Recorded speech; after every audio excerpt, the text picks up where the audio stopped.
দেশে গণতন্ত্র থাকবে, বাংলাদেশে গণতন্ত্র থাকবে। বাংলাদেশের মানুষ তিস্তার পানি পারে না, আপনার দেশের মানুষ তিস্তার পানি ব্যবহার করবে। বাংলাদেশের মানুষ পদ্মা শুকিয়ে যাবে, তাকিয়ে থাকবে, আপনার মন নরম হবে না। আপনি গুলি করে মানুষ মারবেন, আমি প্রতিবাদ করতে পারবো না, এমনকি হতে পারে না। প্রিয় ভাইরা, তাই হিন্দুস্তান দিল্লি কি মনে করেন ডক্টর মোহাম্মদ ইউনূসকে এত অযোগ্য ব্যক্তি মনে করেন না? শক্ত হাতে প্রফেসর মোহাম্মদ ইউনূস বাংলাদেশের পুত্রের রক্তের পরে ক্ষমতা গ্রহণ করেছে, সরকার গঠন করেছে। আমাদের দৃঢ় বিশ্বাস থাকবে, আমাদের রাস্তা থাকবে, আমাদের সমর্থন থাকবে, আমাদের অভিনন্দন থাকবে, কিন্তু সেই অভিনন্দন, সেই সমর্থন যেন কিছু কুচক্রী মহলের ইঙ্গিতে আবার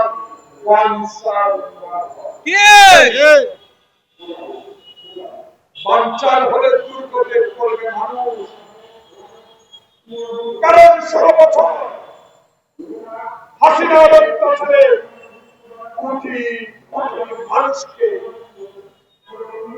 কোটি কোটি বানিয়ে দিয়েছেন। তারা তো অসহায় নাই, তারা তো ঠিকই উচ্চমানের জীবন যাপন করেই যাচ্ছে। আমরা খেতে খাওয়া মানুষগুলো যারা এনাগরের বিরুদ্ধে, যারা মেহেদির বিরুদ্ধে, যারা হারুনের বিরুদ্ধে, যারা বেনজিরের বিরুদ্ধে, যারা আমরা সংগ্রাম করেছি, আমরা মেহনতি মানুষ, আমাদের অর্থ নাই, আমরা কষ্ট করেই যাচ্ছি। শুধু কষ্ট করে মানুষেরাই স্বাধীনতা ভোট করে অধিকার আপনাদেরকে কেন দেবে?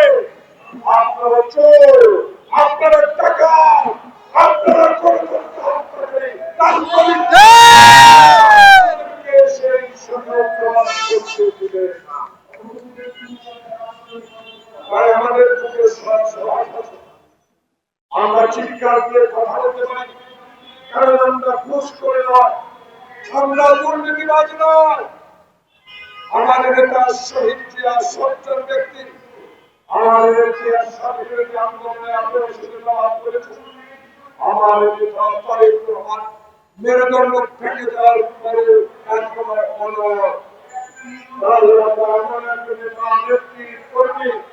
আমরা চিৎকার দিয়ে বলবো, হিন্দুস্তান মোদী যত বড় শক্তিমান হয়, 18 কোটি মানুষের কাছে তুমি তুচ্ছ। তোমার শক্তি, সাহস, টাকা, অহংকার থাকতে পারে, আমাদের সবচেয়ে বড় ঈমান, আমাদের ঈমানের জোর অনেক শক্ত। স্বাধীনতার সপক্ষে শক্তি আন্দোলন, স্বাধীনতার যোদ্ধার আন্দোলন, আমার নেতা সেক্টর কমান্ডার, আমার নেতা স্বাধীনতার ঘোষক।